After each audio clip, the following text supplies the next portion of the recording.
Katamtaman lang ang pamumuhay ng lalaking si Adan. Mula na mag-isa na lang siya sa kanyang buhay, maraming bagay ang nagbago sa kanya. Kinaya niyang mamuhay ng sarili lang ang inaasahan. Natuto siyang makagawa ng paraan sa mga sitwasyong akala niya ay hindi na niya malalagpasan. At ang higit sa lahat, natutunan niyang maging matatag sa lahat ng hamon ng buhay. Namatay ang kanyang ama sa aksidente sa sasakyan, habang ang kanyang ina naman ay nakapag-asawa na noong bata pa lamang siya. Hindi na niya yun nakita pa kahit na kailan. At kahit na alam niyang malabo na, hinihiling pa rin niya na sana magkaroon pa rin siya ng pagkakataon na makausap ang kanyang ina. "Oh, nakabalik ka na pala. Anong balita sa lakad mo? Anong nangyari sa customer natin ng bultuhan?" Yun agad ang bungad niya sa kanyang kaibigan na si Ibrahim. Ito na ang kasakasama niya mula pa noong makapagtapos siya ng high school. Kasanggang dikit niya ito sa lahat at lalong-lalo na sa kanilang negosyong bagoong alamang. Pre, napapayag ko yung matandang yun. Pumayag siya na tayo na magsusuplay sa kanya kada buwan. Panibagong susuplay na naman kada buwan, pre. Pang-5 na to. The best ka talaga makipagtransaksyon, pre. Anong the best? Ikaw ang nagturo sa akin noon. Kaya ikaw ang the best. Dapat mag-celebrate tayo, pre. Teka, saan ba pwede mag-inom? Ano ka ba? Tsaka na i-celebrate, pre, kapag nagkaroon na tayo ng benta. Hindi pwede. Itong mga nakarang araw masyado tayong naging abala sa negosyo. Siguro, ito naman ang tamang pagkakataon para i-reward natin ang sarili natin. Sigurado ka ba dyan? Oo naman. Wala namang dahilan para hindi ako maging sigurado. Sandali lang at mag-aayos lang ako, ha? Noong hapon na yun ay umalis nga ang dalawa. Nagtungo sila sa pinakamalapit na inuman sa kanilang baryo. Marami din kasing mga maliliit na beer house doon. Masayang nagdiwang ang dalawa. Kagaya ng dati, mas marami pa silang napagkwentuhan kaysa sa nainom. Halos 3 oras na silang nagdadaldalan pero 1 bote pa lang ang kanilang nahawakan. Nakatingin na nga rin sa kanila ang mga tao. Lalong-lalo na ang may-ari ng lugar na yon. Nang makaramdam na ang dalawa, ay umalis na rin sila at nagbigay na rin ng kanilang bayad. Natatawa pa sila habang naglalakad pa uwi. Kita mo yung reaksyon ng pandak ngayon? Akala mo talaga papalagan ako Paalisin mo naman tayo nakaupo pa nga tayo. Ay nako, buti nga't umalis na rin tayo. Baka kasi tirisin mo lang yun Walang iya ka, gatong ka rin no? Alam mo bang kaya ako matapang kanina kasi alam ko naman na aawatin mo ako kapag napaaway ako? Nagkakamali ka, pre. Hindi kita aawatin, no? Uy, buti na lang pala talaga hindi ako napaaway. Parang mga batang nagtatawanan ng dalawa. Natigilan lang sila nang may makasalubong silang 2 tao. Isang matandang lalaki at isang dalaga. Humarang yun sa kanilang dinaraanan at saka sila tinanong. Pasensya na kung hinarang ko kayo. Pero may gusto lang sana akong itanong sa inyo. Sige po, ano po ba yon? Ito ba yung Barrio Alfonso? Ito na nga po yon. Bakit po? Ay, maraming salamat. O sige, mag-iingat kayo sa paglalakad. Nauna na ring naglakad ang 2 palayo. Sandali pa nilang tiningnan ng mga yon habang napapailing. Nakakaramdam kasi si Adan ng awa para sa matanda. Ang dami-dami kasing dala. Tingin ko, maganda yung babaeng yun, pre. Di ko gaano makita mukha niya Pambira ka talaga. Sa babae ka talaga nakatingin mas nag-aalala ako dun sa matanda.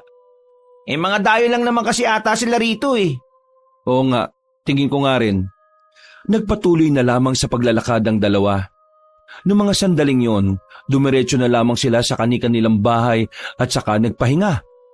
Kinabukasan, 8:00 na nang magising ang binatang si Adan. Kahit wala pang mumog, pinuntahan na muna niya ang inuupahan niyang bahay para sa paggawaan ng kanyang produktong bagong alamang. Nang masiguro niyang maayos ang trabaho ng mga tauhan niya, naglakad na rin siya patungo sa bakery para bumili ng kanyang almusal. Napadaan siya sa barangay hall. Kahit nasa labas siya, naririnig niya pa ang kapitan ng kanilang lugar na mataas na naman ang boses. Kausap nito ang isang matandang babae. Pinagbigyan na kita nung nakaraan na pwede ka magtinda kahit walang permit. Basta magbibigay ka sa amin. Yun ang usapan natin, hindi ba? Pero ngayon, wala ka nang binibigay. Tapos, nagtitinda ka pa rin? Kapitan naman, alam mo naman na maliit lang ang kita sa pagtitinda ng isda. Kung magbibigay pa ako parang wala na rin akong kinita. Pero yun ang naging usapan natin. Nakikipaglokohan ka lang ba sa akin nung nakaraan, ha, Hermina? Hindi naman siya ganon, Kapitan. Ang sa akin lang naman, sana maintindihan nyo rin ang kalagayan ng mga nasasakupan ninyo. Hindi naman po ito malaking negosyo Maliit lang po ito. At ang kinikita ko ay para lang din sa pang-araw-araw naming panggastos. Wala kang pakialam. Tumupad ka sa usapan para matapos tayo rito. Kung hindi, ibaban kita sa pagtitinda sa kahit saang sulok dito sa atin. Nakakapuno ka na ng pasensya Abusado ka kapag pinagbibigyan. Kapitan naman, wag naman pong ganito. Ito lang ang kinabubuhay namin Abay, humanap ka ng ibang kinabubuhay nyo. Kasi kung hindi mo kayang sumunod sa batas, wala tayong dapat pagtalunan. Ang mali ay mali. Pero mali rin naman po, Kapitan, na kailangan kong bayaran kayo Parang pangingikil na ang ginagawa ninyo. Ay, etigil mo nga ang bibig mo. Baluktot na yung mga katwiran mo Lumayas ka na nga, bago pa magdilim ang paningin ko sa iyo. Naiiyak na lamang na lumabas ng barangay ang matandang babae na si Hermina. Hinarang ito sandali ni Adan para kausapin. Aling Hermina, ako na po ang humihingi ng tawad sa mga nasabi ni Kapitan. Pasensya na po kayo Huwag po kayo mag-alala. Susubukan ko po siyang kumbinsihin at baguhin ang desisyon niya. Hindi ko alam kung bakit ganun kasama ang ugali ng Kapitan natin. Pero maraming salamat, iho. Kung kakausapin mo ang tiyuhin mo. Naglakad na palis ang kawawang matanda.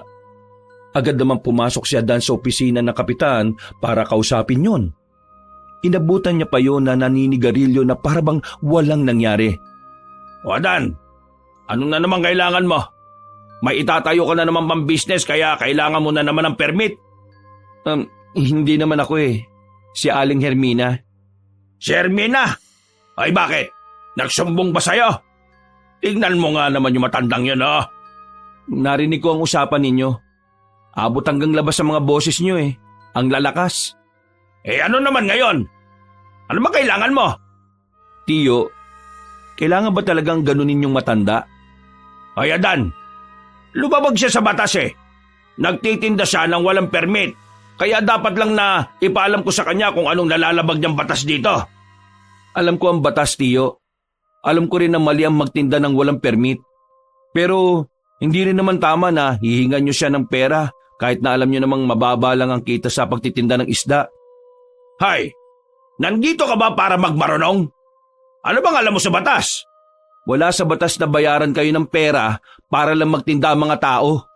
Yung ginagawa niyo, illegal din Kayo mismo ang lumalabag sa batas na kayo rin mismo ang gumawa. Hihingan niyo sila ng pera para pwede nilang labagin ang batas na ginawa niyo.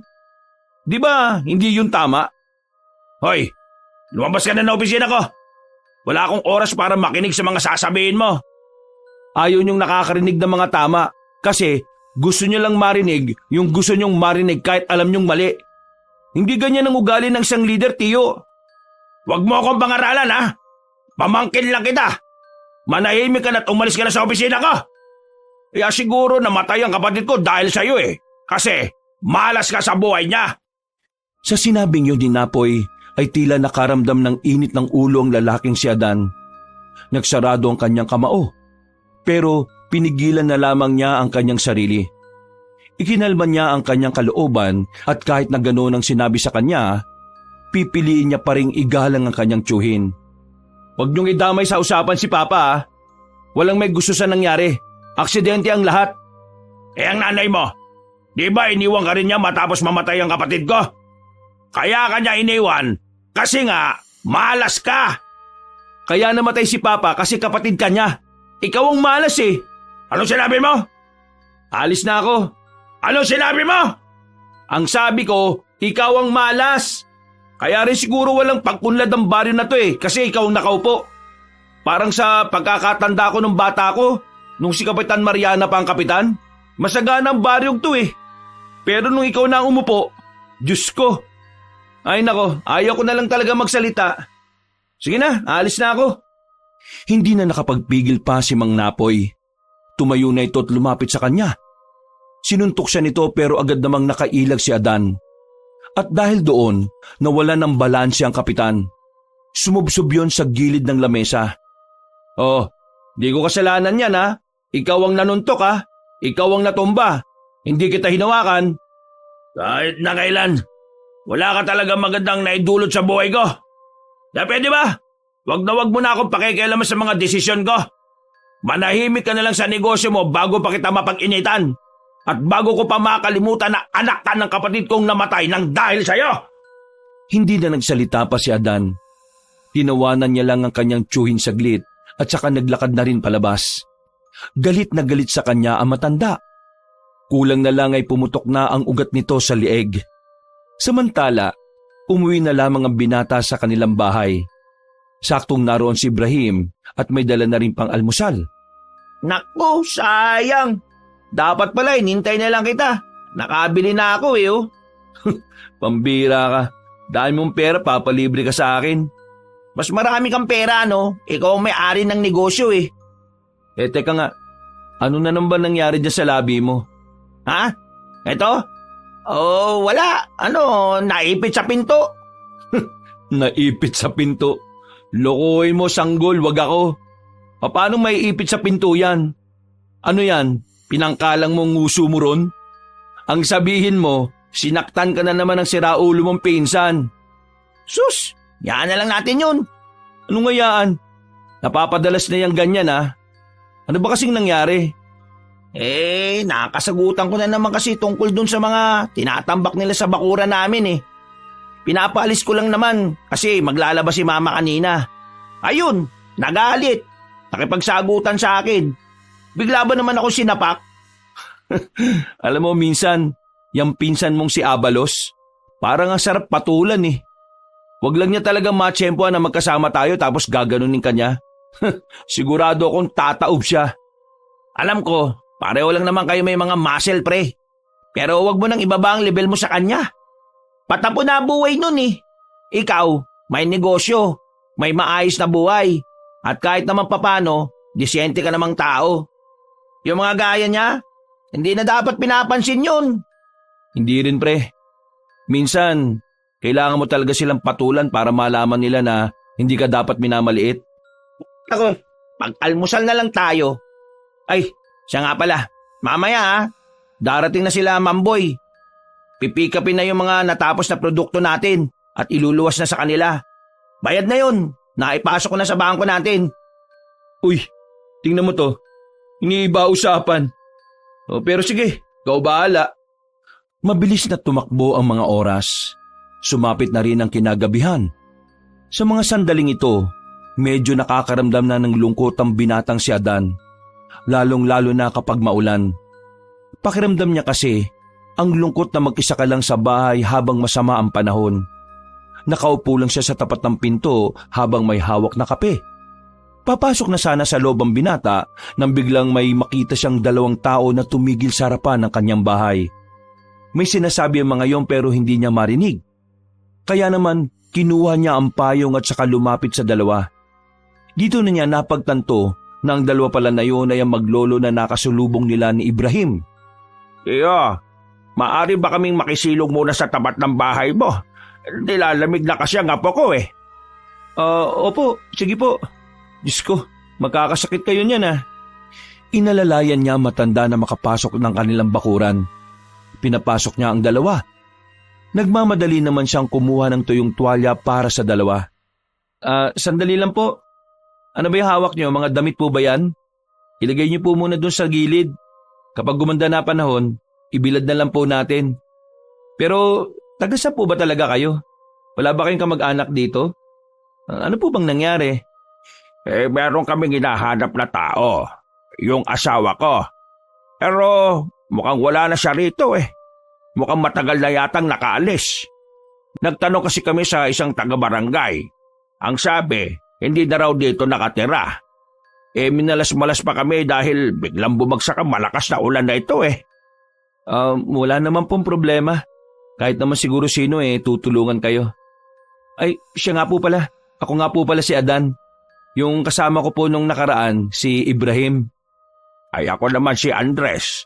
Ito naman kasama ko si Amaya.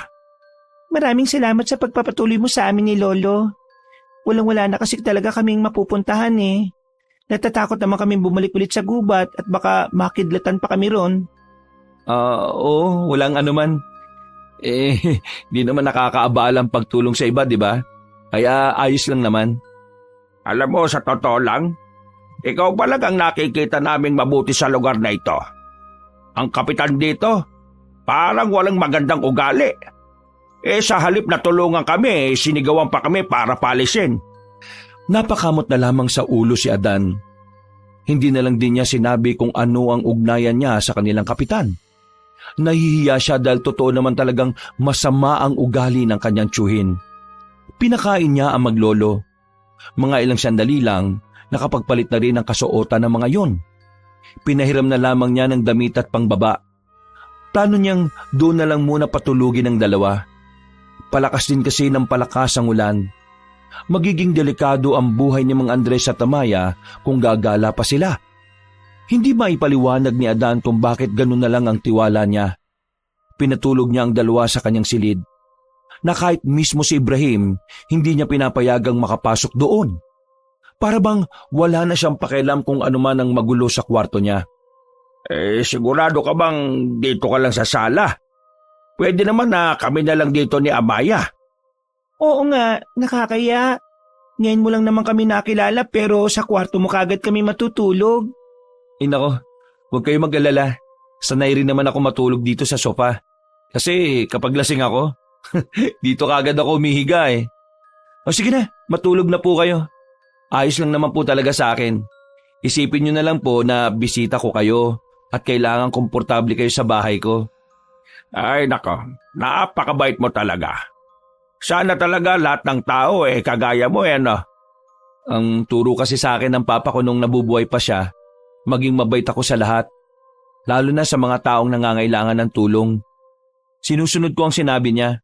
Kaya siguro ngayon, medyo binibiyayaan ako ng Diyos. At ang biyaya ng Diyos, binabahagi ko lang din sa inyo. Ano ba nangyari sa papa mo? Ay, pasensya na, hindi ko na dapat pala tinanong. Ayos lang. Si Papa, na-aksidente sa sasakyan. Si Mama naman, umalis at nag-asawa na ng iba. Hindi ko na rin alam kung saan siya matatagpuan eh. Kaya hindi ko na rin hinanap. Meron ngang kasabihan, di ba? Kapag ang tao hinahanap mo, lalo silang hindi magpapakita. Kaya ngayon, hinahayaan ko na lang. Malay natin, di ba? Sa hindi inaasahang pagkakataon magtagpo kami. Sana ganyan din ang sitwasyon namin. Pero sa amin, hindi namin pwedeng hayaan na lang ang asawa ko Kasi nawala siya sa amin dahil sa sakit na pagiging makakalimutin. Napabuntong hininga na lamang ang binatang si Adan. Maya-maya ay pumasok na rin ang maglolo sa silid. Humiga na rin siya sa sofa at sinubukan na rin makatulog. Mga ilang minuto lang ay nahimbing na rin si Adan. Nang magising siya ay 5:00 pa lang ng umaga. Malakas-lakas pa rin ang ulan sa labas. Pagtingin niya sa silid, hindi pa rin lumalabas ang maglolo. Dahil maaga na rin naman siyang nagising, naisipan niyang paglutuan na lang muna ng makakain ng dalawa. Dakong 6:00 na nang matapos na rin siya sa pagluluto. Madilim-dilim pa rin noon sa labas. Napapailing na lang siya dahil kung kailan naman kailangan nila makapag-deliver ng mas marami, saka pa sumama ang panahon. Sinubukan na lamang niyang tawagan ng kanyang kaibigan na si Ibrahim. Pero dahil na rin sa lakas ng ulan, ay nahihirapan siyang makahanap ng signal. Maya-maya pa, nauna nang lumabas ang dalagang si Amaya. Sa puntong yon, saka lamang niya napansin na maganda pala ang dalaga. Malaanghel at sobrang amo ng muka. Magandang umaga, Amaya. Kapag gusto niyo nang kumain, nagluto na ako ng almusal ninyo. Naku, nakakaya naman. Hindi ka na sana nag-abala. Kagaya nga ng sabi ko sa inyo, mga bisita ko kayo rito. Kaya dapat pagsilbihan ko rin kayo. Huwag ka mag-alala. Kapag nakabuelo na kami ni Lolo, babawi kami sa'yo. Ay naku, hindi naman na kailangan no. Ang mahalaga, mahanap nyo rin ang lola mo. Nararamdaman ko na malapit yun na siyang matagpuan eh. Ngumiti na lamang ang dalaga. Mga ilang sandali lang ay nagising na rin ang matanda. Habang kumakain ng dalawa, nagpaalam na muna si Adan sa kanila para puntahan ang kaibigan niya. Kinuha niya ang malaking payong sa labas. Kahit na malakas ang hangin at ulan, ay tumuloy pa rin siya. Ay nako, pambihira naman talagang panahon to oh. Dumaan na muna siya sa paggawaan nila ng bagoong. Saktong naroon rin pala si Ibrahim. Kaya agad na rin naman niya itong nilapitan. Uy, buti naman dumating ka, pre. Mukhang negative yung pag-deliver natin sa mga regular customer natin sa bayan. Nabalitaan ko kanina, nagbagsakan daw yung mga malalaking puno tapos umarang sa daan eh. Hindi rin naman tayo makakadaan sa kabila kasi tumaas na raw yung level ng tubig sa ilog. Ayos lang. Makakapaghintay naman siguro sila. Kapag bumuti na panahon, magiging ayos na rin naman ang lahat. Ay, siya nga pala pre. Hindi na muna ako magtatagal ngayong araw dito ha. May mga bisita kasi ako eh. Bisita? Teka, kailan ka pa nagkaroon ng bisita? Kagabi lang, nung malakas-lakas na ang ulan. Naalala mo yung maglolong nagtanong sa atin? Sila yung bisita ko. Nakita ko kasi kagabi sa kalakasan ng ulan eh. Lamig na lamig sila. Napadaan sila sa bahay kaya ayun, naawa ko at talagang pinapasok ko na. Ngayon, malakas pa rin ang ulan kaya doon na muna sila. Ibig sabihin, nandun din yung babae? Oo. Bakit? Tara, kape na muna tayo sa inyo. Katatapos ko lang no. Sige na kasi. Sus, gusto mo lang makita yung babae.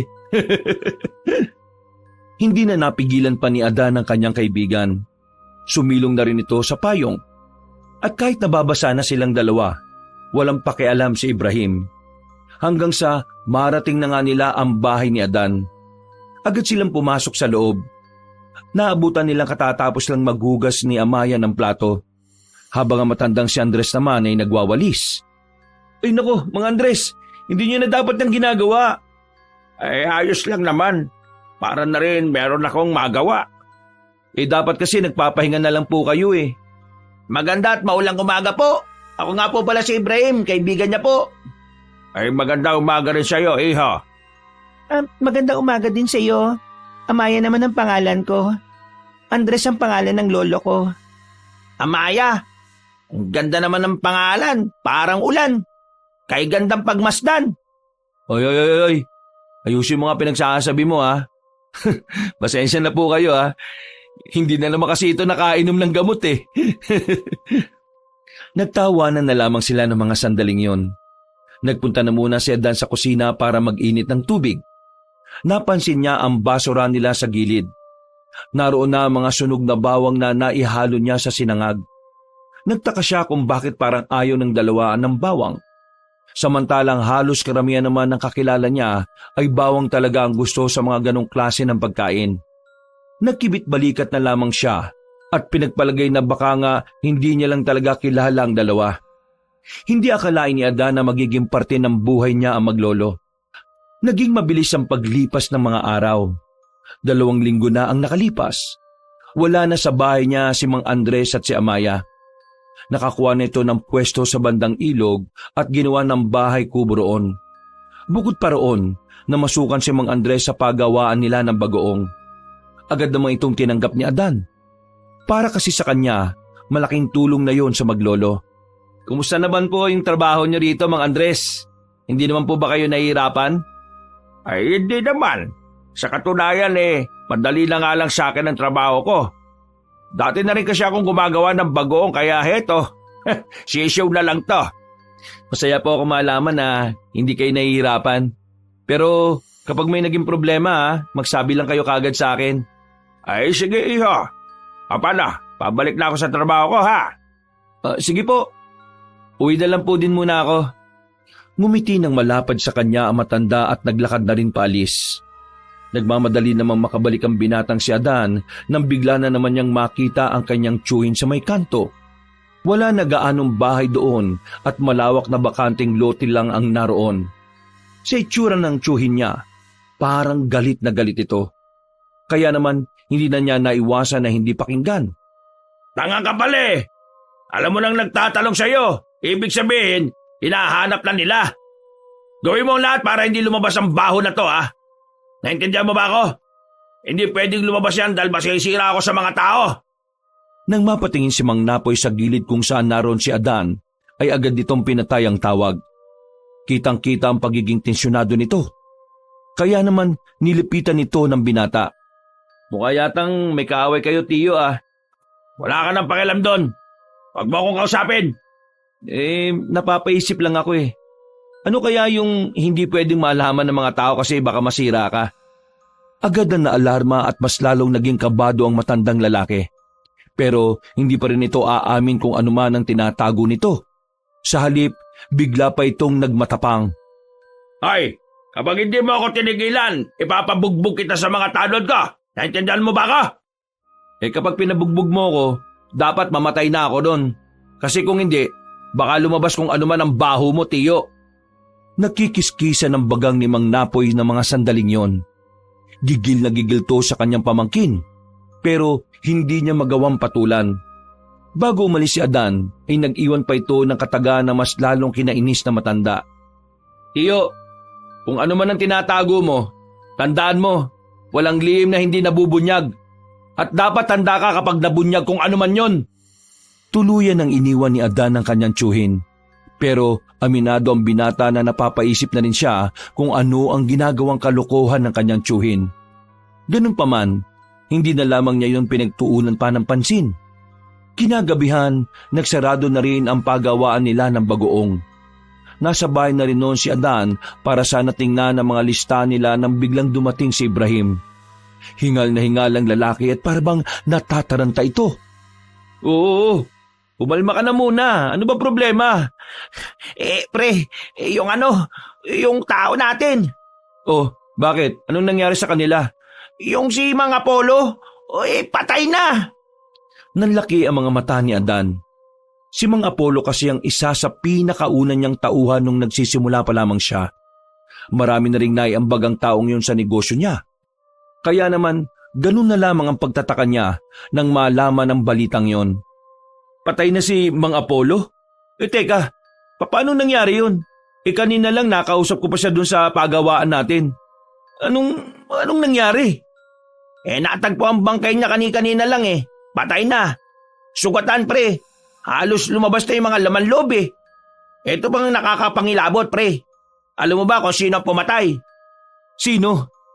Ang sabi ng mga nakakita at nagdala ng bangkay niya pa uwi, aswang daw ang pumaslang kay Mang Apollo. Ha? Ano? Teka. Aswang? Sigurado ka ba? Alam kong mahirap paniwalaan, pre. Pero kung makikita mo yung bangkay ni Mang Apollo, parang aswang talaga dumali sa kanya. Sobrang dami niyang kalmot sa katawan eh. Pre, naniniwala ako sa aswang.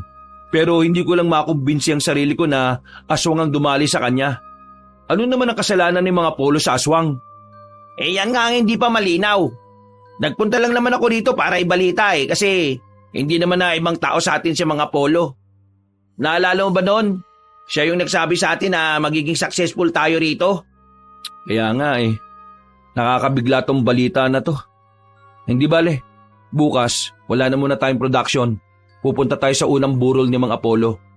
Iayos na rin natin yung mga ibibigay natin sa kanya. Nakakatakot, pre. Paano kung may mga aswang pala talaga rito na nananahimik lang? Yung nag-aabang lang ng tamang pagkakataon para mambiktima?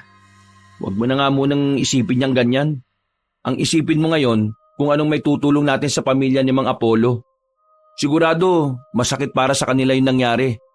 At saka, maghintay na lang tayo ng magiging resulta ng investigasyon. Tumango na lamang din si Ibrahim sa kanya. Kinabukasan ng gabi, agad din naman silang nagtungo roon. Marami agad ang nasa burulan para makipaglamay. Kilala rin kasi sa kanilang lugar si Mang Apollo bilang palakaibigan. Habang inintay ni Adan ang kanyang kaibigan sa labas, biglang nasa likuran na niya pala si Amaya. Kinalabit siya nito at agad na nagtanong. Anong nangyari? Sinong namatay? Yung isa sa mga tauhan namin. Kasing edad din ng lolo mo. Ang sabi-sabi kasi, Natagpuan ang katawan niya sa kagubatan. Tapos wala ng buhay. Marami ng kalmot. Maraming sugat at duguan. Hindi ko na ilalarawan na maigi basta hindi makatao yung ginawa sa kanya. Inaswang siya? Totoo yun? Totoong aswang, pero hindi ko alam kung totoong aswang ang pumaslang sa kanya. Iniimbestigahan pa ng mga pulis pero ang sabi kasi ng mga nakakita at ng pamilya, aswang daw. Tila bigla na lamang kinabahan ng dalagang si Amaya.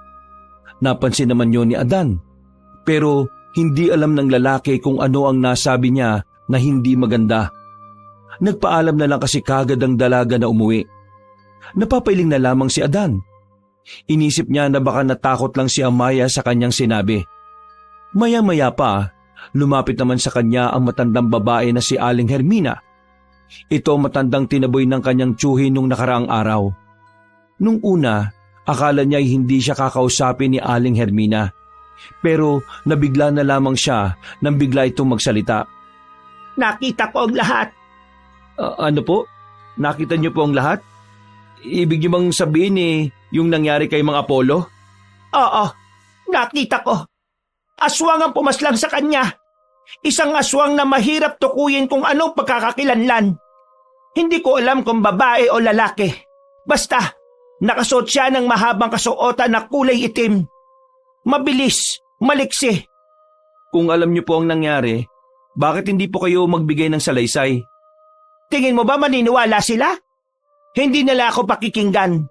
Magagalit lang sa akin ang tiyuhin mo dahil iisipin niyang nagawa lang ako ng kwento para siraan ang baryong ito. Walang maniniwala sa isang kagaya ko. Ikaw, Adan, naniniwala ka ba sa sinasabi ko? Walang salitang naitugo ng binata. Hindi niya alam kung ano ang kanyang sasabihin. Maging siya rin kasi ay hindi pa rin kumbinsido sa mga nangyayari. Matapos ang ilang sandali, nakabalik na rin si Ibrahim. Saka naman umalis sa matandang babae. Nabigay ko na sa asawa niya mga Apollo yung abuloy natin. Alam mo pre, ang bigat ng pakiramdam ko sa loob. Tiningnan ko si mga Apollo doon sa kabaong niya. Parang hindi pa siya handa mawala sa mundong ito. Wala naman na tayo magagawa. Nangyari na. Baka may ibang plano ang Diyos sa kanya, kaya kinuha na siya. Pero pre, grabe naman kasi yung paraan kung paano siya kinuha. Ang brutal naman kasi. Kaya hindi mo talaga masisisi yung pamilya niya kung mawalan sila ng pananampalataya Ipagdasal na lang natin si mga Apollo na sana kung nasan man siya ngayon nasa maayos na siyang kalagayan. Bumuntong hininga na lamang ang dalawang magkaibigan. Nung gabing yon ay tumambay na muna ang dalawa sa bakuran ni Adan. Tamang tagay lang sila ng tira-tirang alak. Maya-maya, nakaramdam sila ng pagkabagot kaya naisipan nilang puntahan ang maglolo sa gilid ng ilog. Doon nakatirik ang bahay na ginawa nila. Pagdating nila roon, nagtataka sila kung bakit wala ang maglolo. Naiwan lang ang isinasalang sa apoy. Umupo sila sa gilid at hinintay na lamang ang maglolo. Pero wala pa silang 5 minuto roon ay meron na silang kakaibang narinig na nagmumula sa kagubatan. Nagmamadali silang makarating doon. Pagpunta nila ron ay nakasalubong nila si Mang Andres. Mukha itong nagmamadali at natataranta. Oh, Mang Andres, anong ginawa niyo sa gubat? Gabing-gabi na. Tsaka ano yung narinig naming umangil? Wala naman yon. Nanguhuli lang kami ng baboy ramo. Ang kaso nakatakas Pang-ulam sana namin. Ganun ba? Akala ko naman kung ano nang nangyari. Bakit po? Wala na po ba kayong budget para sa pagkain ninyo? Gusto niyo pong pairamin ko na muna kayo? Hindi ko po kasi kayang makitang nagugutom ang pinakamamahal kong babae. Ay, nako, wag na. May pera pa naman kami. Ito lang kasing si Amaya nung nakaraan nagpaparinig na. Gusto niya raw mga aso sa gubat. Ay nako, kapag ganitong oras po dapat hindi na po kayo naglalabas ng bahay. Alam niyo naman po nangyari kay mga Apollo, di ba? Nabiktima po siya ng aswang. Oo, alam ko nga. Pero huwag kayong mag-alala. Wala namang aswang dito sa area namin. Kaya ligtas naman kami. Sa ngayon, baka wala pa siguro. Pero malay nyo, bigla na lang mapadaan dito. Baka mapahamak po kayo. Teka nga po, nasa po ba si Amaya? Nasa kagubatan pa. Maya-maya nandito na rin yon. Naku, pati si Amaya nasa gubat. Diyos ko naman, dapat po hindi nyo iniwan. Oo, saka pupunta. Malamang, susunduin ko si Amaya. Oy, teka! Mang Andres, dito na po muna kayo ah. Kami na po bahala kay Amaya. Hindi na nakapagsalita pa ang matandang lalaki. Noong mga sandaling yon ay agad na hinabol ni Adan ang kanyang kaibigan. Sigaw ito ng sigaw ng pangalan ni Amaya sa kagubatan. Bagay na agad naman pinigilan ni Adan. Malaki kasi ang tsansa na mapukaw nila ang atensyon ng aswang kung meron doong nagtatago. Huy, tigil mo nga yan.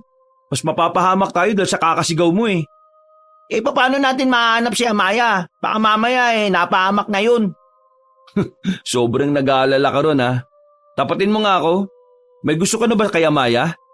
Ano naman ngayon kung oo? Makikiyate ka ba sa akin? Ang lakas mo naman pala pre. Anong makikiyate? Wala naman akong gusto sa kanya. Parang nakababatang kapatid lang ang tingin ko kay Amaya. Ikaw lang naman tong may mali siyang pakikisama eh.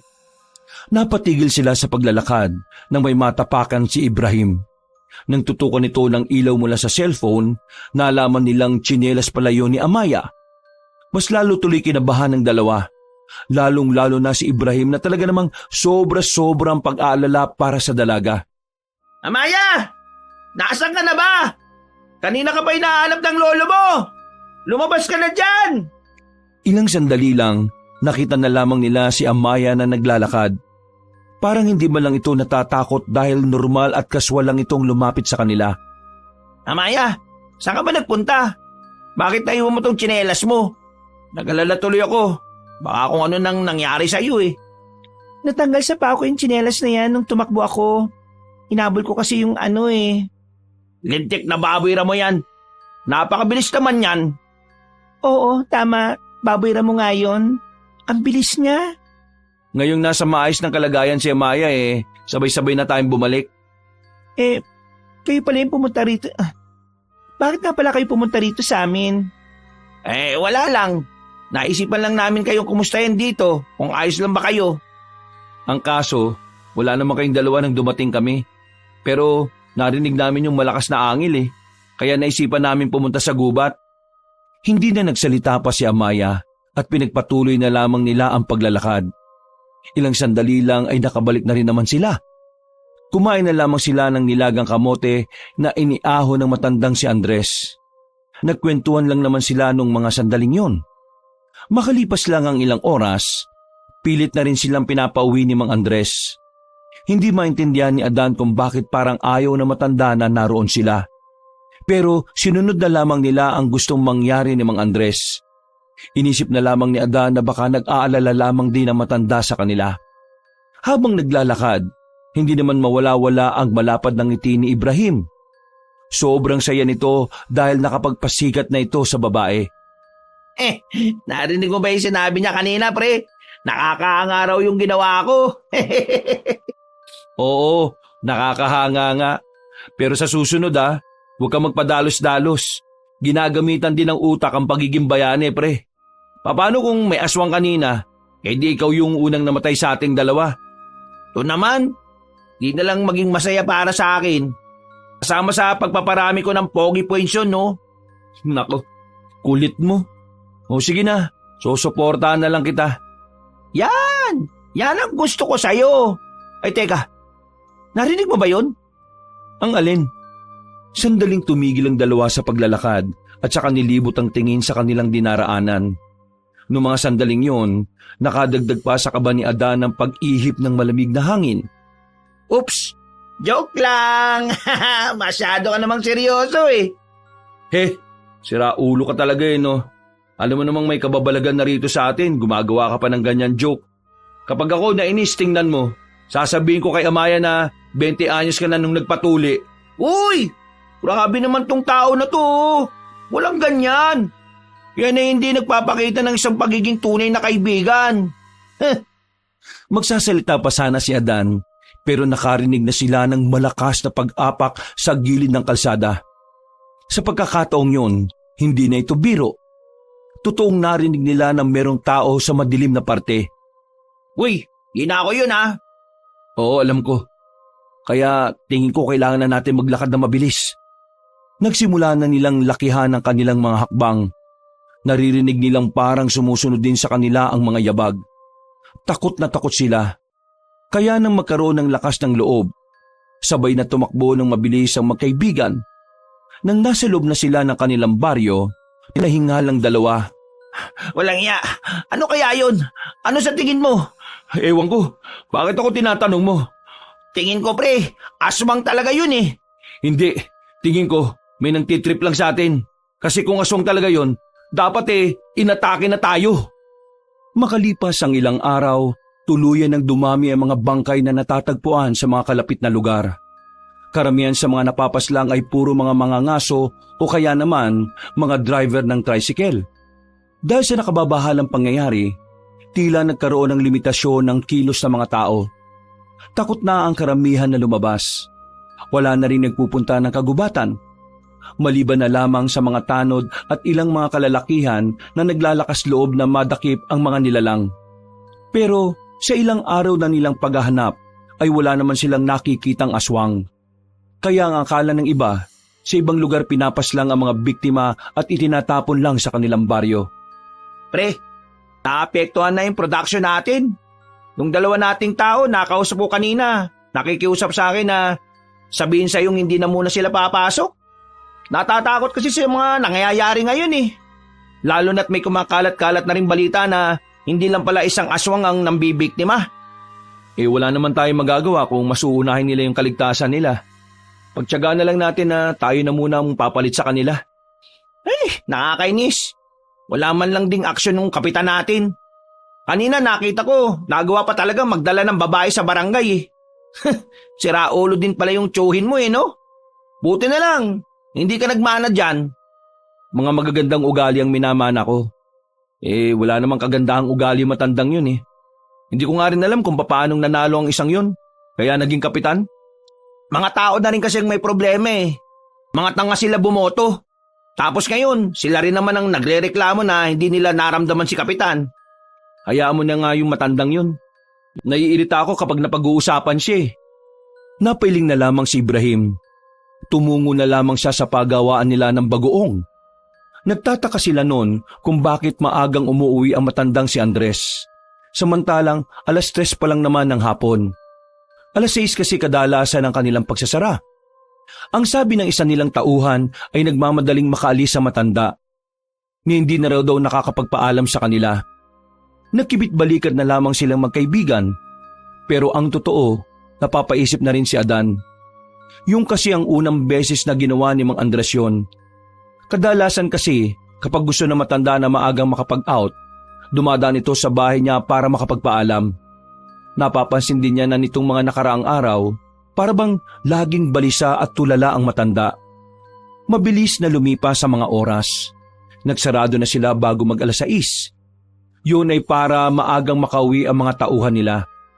Pre, uwi rin muna ako sa amin ha. Si mama kasi medyo natatakot na din eh. Sige lang pre, wala namang problema. Baka pala sa mga sumunod na araw, daling ko na muna si mama sa bayan. Iwan ko na muna siya kina tita. Para naman hindi ako nag-aalala kapag iniiwan ko siya mag-isa. Oo, mas maigi na nga yung ganyan. O paano? Uwi na muna ako ha. Uy ikaw, mag-ingat ka rin. Alam mo naman ang panahon ngayon. Oo naman Wag mo kong intindihin. Kumaway pa ang kanyang kaibigan na maglakad na ito papalayo. Tinatamad pa ang binatang si Adan na umuwi. Kaya naman naglakad-lakad na lamang siya para humanap ng mabibilhan ng pagkain. Nagbabaka sakali siya na baka meron pang bukas na tindahan. Sa mga nangyayari kasi, mas maaga nang nagsasarado ang mga yon. Habang naglalakad siya sa kalagitnaan ng daan, nakakaramdam siya ng pagkailang. Pakiramdam niya kasi ay nasa abandonadong lugar siya. Wala nang makitang tao sa labas. Mga nasa bakuran lang ang iilan. Pero karamihan, nasa loob na. Nakakapanibago talaga. Kasalanan kasi ito ng mga aswang eh. Sa hindi inaasahang pagkakataon, nakita na naman ni Adan ang kanyang tiyuhin. Nasa gilid ito ng barangay kung saan wala nang gaanong bahay roon.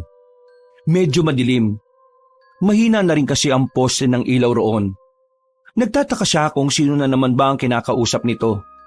Pakiramdam niya, meron siyang malalaman doon kaya minabuti niyang lumapit. Hello, hello! Lintik naman talaga to, oh. Hindi mo pa rin ba ako naririnig? Lumabas na ako, ah. Sasampali kita kapag hindi mo pa rin ako naririnig. Ang sabi ko, ipaligpit mo na ang maglolo na yon. Kasi kung totoo sila ang pamilya ng matandang pinaligpit ko, mabubililyaso ko. Mauungkat yung nakaraan. Pasisira ako. Nang marinig ni Adan ang mga sinabi ni Mang Napoy, dito na siya kinabahan. Bumilis ang tibok ng kanyang puso. Hindi niya kasi inakala na kaya pala talaga ng kanyang tiyuhin na magpapatay ng tao. Kapag may nakaalam na ako ang nagpautos na paslangin ng matandang babae na yon, baka mabunyag din yung ginawa kong pandaraya nung eleksyon. Kaya ikaw, gawin mo ang lahat. Kasi kapag ako nabulilyaso rito, ikaw at ang pamilya mo ipapapatay ko. Sa halip na magtago, hindi na napigilan ni Adan ang kanyang sarili. Lumabas siya at nilapitan ng kanyang tiyuhin. Hinawakan niya ang kwelyo nito at idinikit sa pader. Gulat na gulat na matanda. Hindi inakala ni Mang Napoy na naroon din pala ang kanyang pamangkin. Totoo ba narinig ko? Meron kang pinapatay na matandang babae noon? At ngayon, may inuutusan ka na naman para patayin yung sinasabi mo maglolo? Magsalita ka! Hinawi ni Mang Napoy ang kanyang kamay at saka iritadong nagsalita. Ang pinagsasabi mo? Iba tinutukoy ko. Nag-uusap kami tungkol sa isang magandang pelikula. Huwag ka na magsinungaling. Narinig ko lahat. Narinig ko sinabi mo na meron kang pinapatay. At yung pamilya ng pinapatay mo ay pinapahanap mo ngayon. Napakasama mo naman. Wala kang puso. Sumuko ka sa mga pulis at aminin mo ginawa mo. Kung hindi ka susuko sa kanila, ako na mismo magbubunyag ng lahat. Heh, lakas din pala ng loob mo no? Tingin mo may maniniwala sa'yo? May maniwala man sa akin o wala, madudungisan pa rin ang pangalan mo. Yun ang hindi mo mapipigilan, Tiyo. Kaya kung ako sa'yo, gawin mo na lang ang tama. Huwag mong hintayin ng karma pa ang gumawa ng paraan para magsisi ka. Adan, wag mo akong susubukan. Hindi mo malalaman ang hangganan ng kaya kong gawin. Wag mo akong amunin. Hindi ako kumikilala ng kadugo, tandaan mo yan. Galit na umalis si Mang Napoy. Agad naman ding umuwi na lang si Adan sa kanyang bahay. Nagtimpla siya ng kape at nagmuni-muni. Iniisip niya ang kanyang tiyo.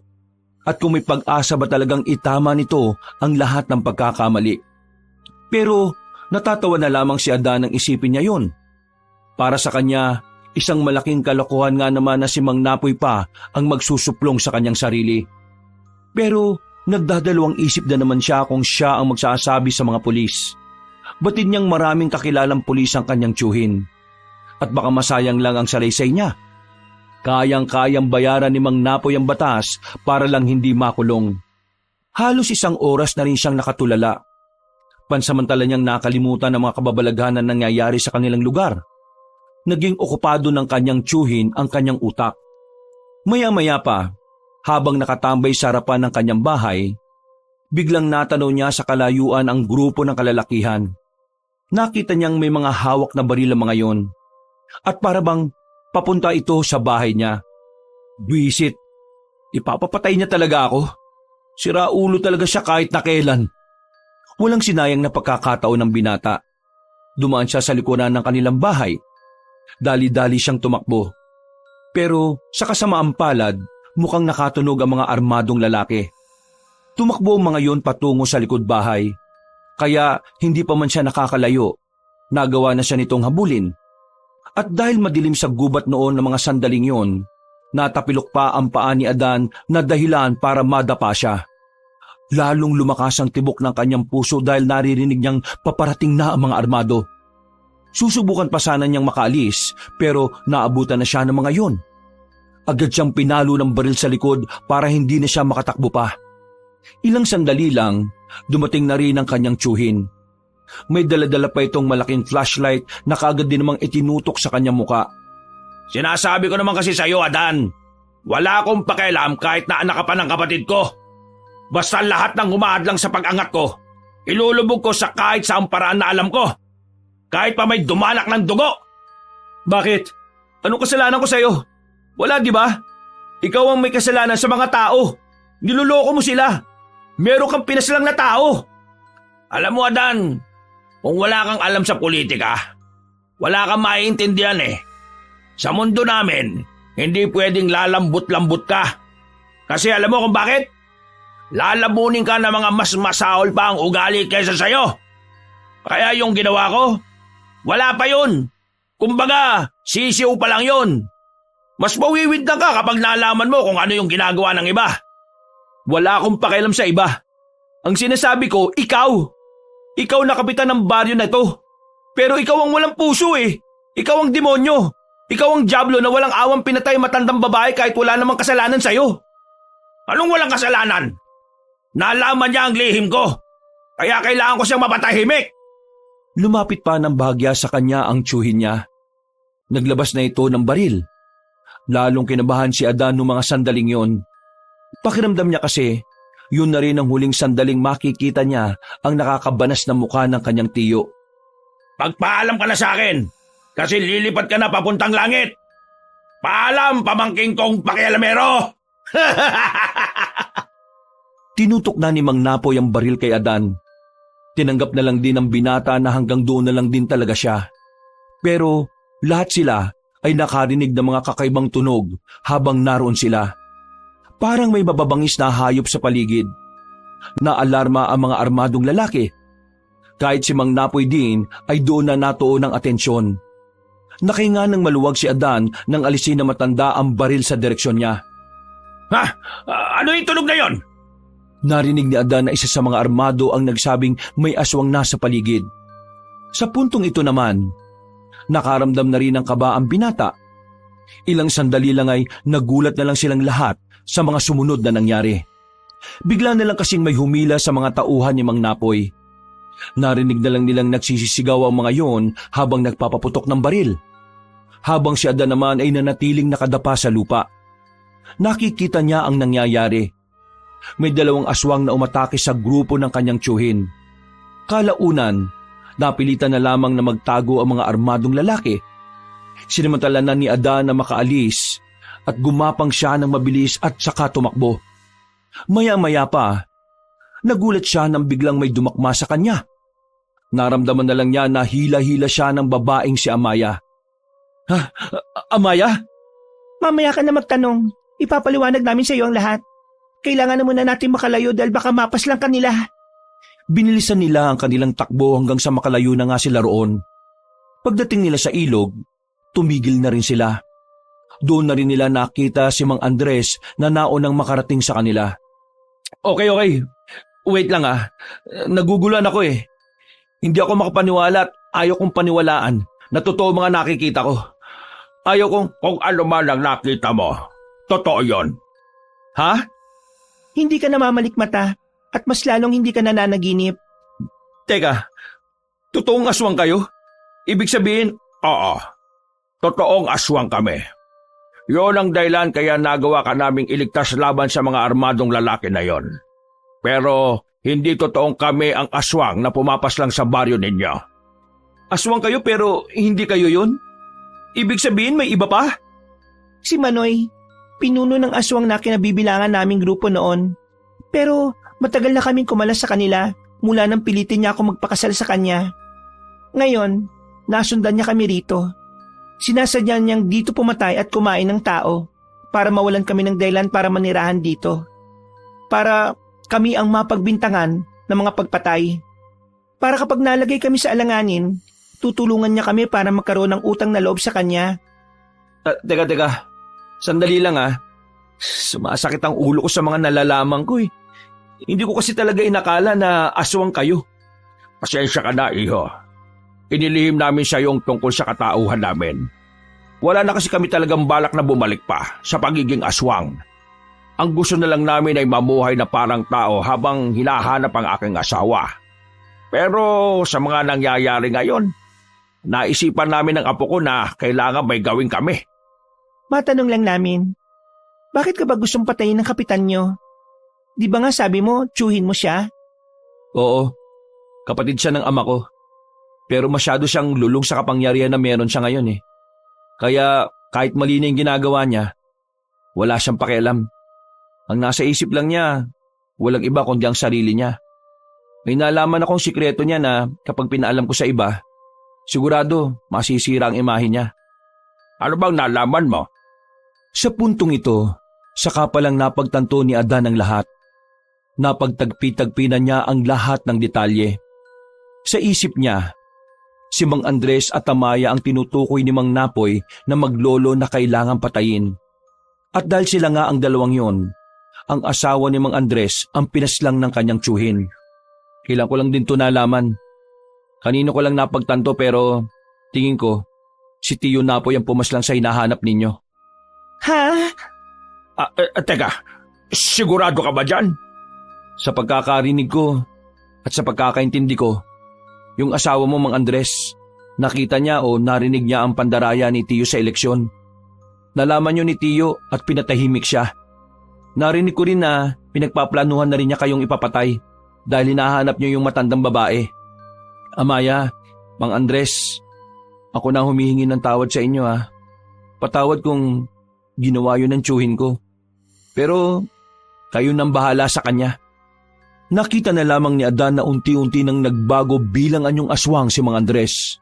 Galit na galit ito. Sa hindi malamang dahilan, agad na nagtindigan ng kanyang mga balahibo. Napapalunok ng laway si Adan. Kinakabahan siya dahil yun ang unang beses na makakita siya ng aswang. Hindi ko siya mapapatawad! Pagbabayarin ko siya sa ginawa niya sa asawa ko! Lolo, kumalma ka. Hindi ka pwedeng mawala sa sarili mo. Hindi pwede! Ngayong alam ko nang wala ng lola mo. Ngayong alam ko kung sino ang pumaslang sa kanya. Hindi ko hahayaang matapos ang gabing ito nang hindi nakakaganti. Huwag ka magpadalos-dalos, Lo. Ngayong alam nilang totoo ang aswang, siguradong pag-aanda na nila tayo ngayon. Mapapahama ka lang. Wala akong pakialam kung ano man ang mangyari sa akin. Papatay ko ang mga sinaunang yon. Papaslangin ko siya. Hindi ako papayag na umabot pa siya ng kinabukasan. Mas lalong nag-iba ang anyo na matandang si Andres. Hindi na nila ito makilala. Nagbago na rin ang boses. Buti na lang, hinawakan ni Amaya ang kanyang lolo sa kamay at nagsalita. Lolo, nakikiusap po ako sa inyo. Kumalma po kayo. Huwag po kayo magpadalos-dalos. Kapag po pati kayo ay nawala sa akin, hindi ko na rin po alam ang gagawin ko sa buhay ko. Kayo na lamang po ang meron ako, kaya pakiusap.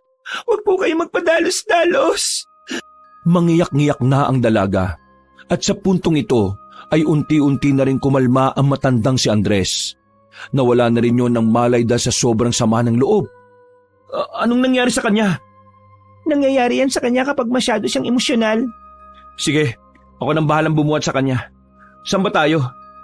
Kapag diniretso ito, direktang bahay na namin ang mararating natin. Pero hindi ka ba natatakot sa amin ni Lolo? Bakit naman ako matatakot sa inyo?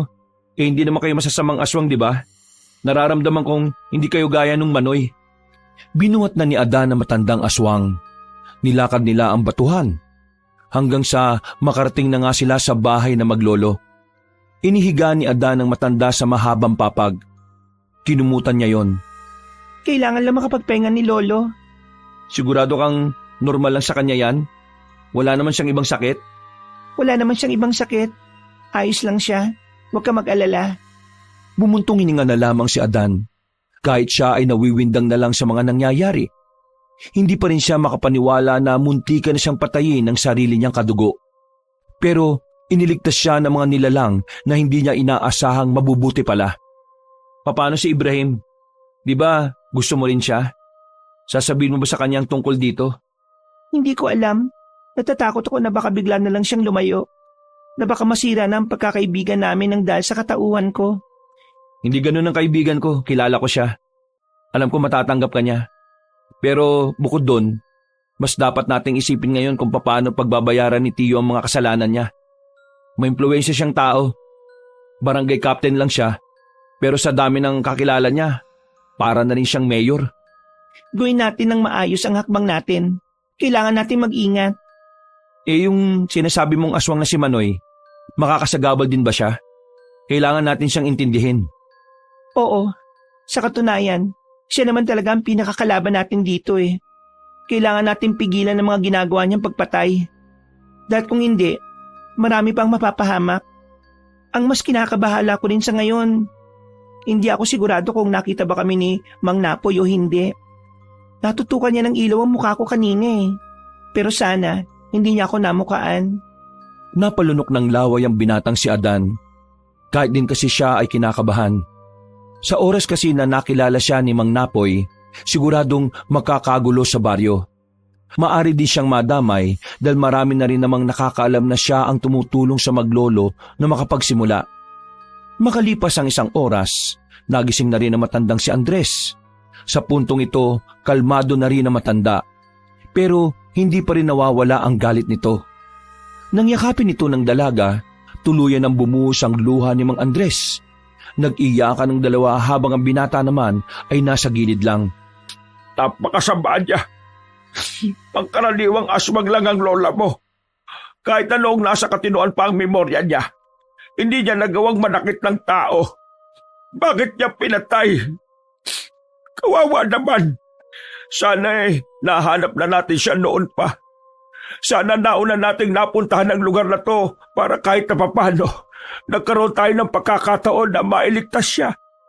Ramdam ni Adan ang paghihinagpis ng maglolo. Dahil sa kanyang mga nalaman, mas lalo tuloy siyang nagkaroon ng dahilan para kamuhian ang kanyang tiyuhin. Matapos ang pag-uusap na yon, sinubukan niyang umuwi ng kanilang bahay na parabang walang nangyari. Batid niyang wala nang gagalaw sa kanya dahil marami nang makakakita. Parang normal lang ang lahat ng mga sandaling yon. Maaliwalas ang umaga. Walang napabalitang may biktima na naman ng aswang. Higit sa lahat, walang nagtungo sa bahay ni Adan para patayin siya. Nang makita na sila ng kanyang kaibigan na si Ibrahim, ay agad niyang kinuwento ang mga nangyari. Nabigla ang binata sa binalita niya. Hindi rin ito makapaniwala na magagawa ni Mang Napoy ang ganoong kasamaan kay Adan. Anong balak mo ngayon, pre? Hindi ka na dapat nandito. Baka balikan ka naman ngayon. Balak ko? Hindi ko alam eh. Hindi rin naman ako makakapagsumbong sa mga pulis. Wala rin naman mangyayari. Mamayang gabi, aalis ako. Ang mabuti pa, puntahan mo ngayon si Amaya sa kanila. Meron siyang gustong sabihin sa'yo. Sabihin? Ano naman kaya yun? Kaya nga puntahan mo na lang para malaman mo. Ako nang bahala sa mga produkto natin. Naroon naman si Mang Andres eh. O sige, babalik din naman kagad ako. Naghiwalay na lamang sila ng landas. Naglakad na rin ang binatang si Adan patungo sa kinaroroonan ng kanilang pagawaan ng bagoong. Pagdating niya roon, inabutan niya si Mang Andres na tahimik lang na nag-aasikaso sa trabaho. Nilapitan niya yon para sandaling kausapin. Ayos lang po ba kayo?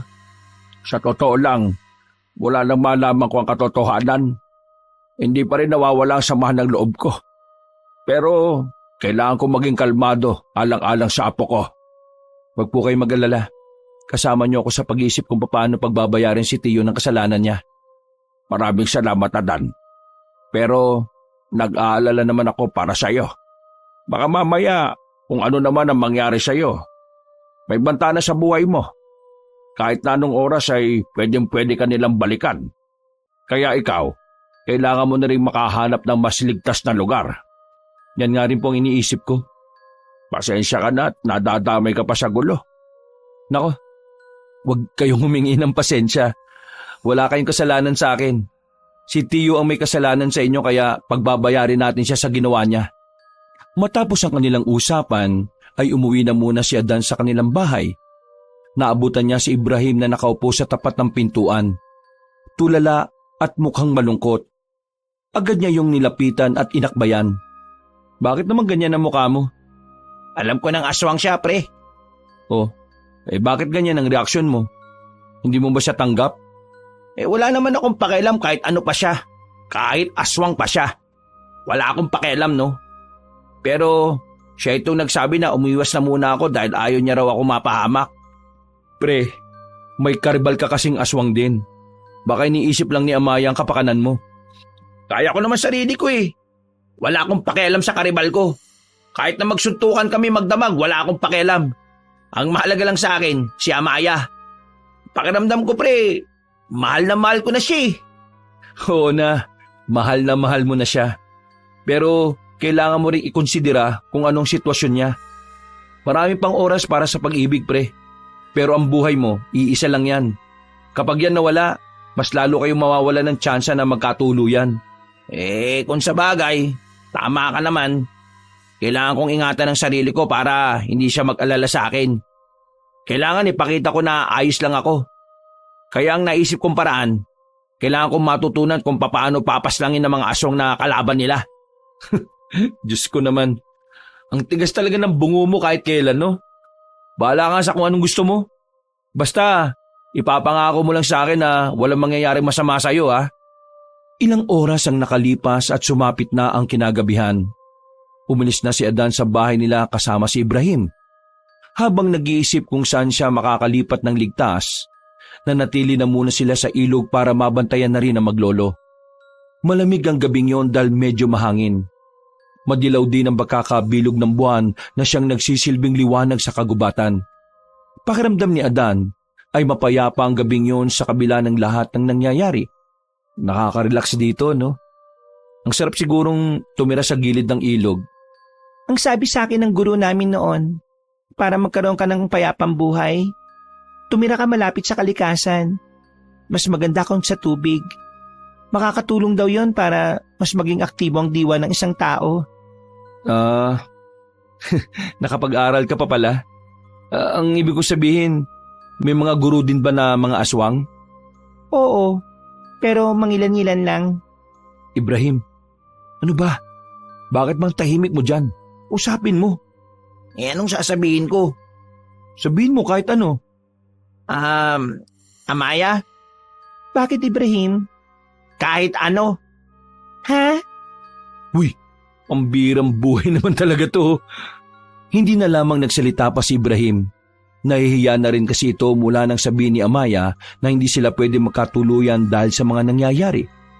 Amaya, nasaan ba si Mang Andres? Kanina pa wala yun ah. Ang sabi niya bibili lang siya ng isda kanina, pero hanggang ngayon, hindi pa rin nakakabalik eh. Sigurado ka bang ayos lang siya? Gusto mo hanapin natin siya? Ayun na siya, oh. Napalingon sila sa batuhan. Nakita nila matandang lalaki na nagmamadaling makalapit sa kanila. Dali, kailangan na natin makalis dito. Bakit, Lolo? Anong nangyari, Mang Andres? Anong problema? Amaya, nakilala tayo ni Kapitan. Namukha niya tayo. Narinig kong sinabi niya na ikaw ang aswang. Tayong dalawa. Nakita ko sila na papunta na rito. May dala silang sibat at mga sulo. Papatayin niya tayong lahat. Adan, sumama ka na rin sa amin. Ikaw ang tinuturo ng tiyuhin mo na protektor. Teka, bakit kayo tatakbo? Di ba aswang kayo? Di ba may kasalanan sa inyo si Kapitan? Bakit hindi niyo palagan? Uy, ano ka ba?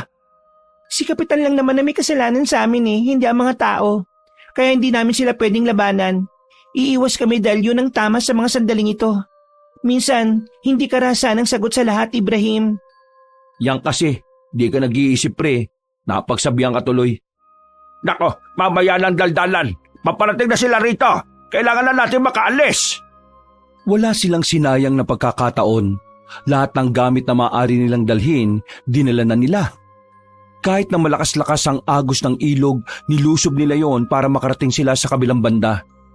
Nang naroon na sila, laking gulat nila dahil nasa kabila na rin ang mga residente.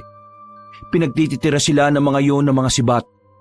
Mabuti na lang talaga, karamihan ng mga residente doon na hindi naman marunong magpukol. Kaya ang ilan sa mga pinaghahagis nilang sibat ay hindi naman umaabot. Pero ganun pa man, hindi pa rin sila naging kampante. Lalo na nang makita na nilang tumawid na rin sa ilog ang mga yon. Amaya, sige na, mauna na kayo. Kaya na namin ni Paring Adan to. Hindi, kayong mauna. Kaya namin ni Lolong iwasan ng mga yan. Mga aswang kami. May punto si Amaya. Ibrahim, tara na. Kitain na lang natin sila sa dulo. Ililigaw na muna namin tong mga to.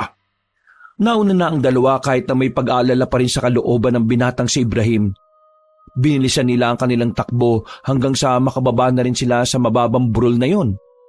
Nagtago na muna sila sa gilid habang naghihintay sa maglolo. Magkahalong kaba at takot ang kanilang nararamdaman. Nagawa kaya nila makaligtas?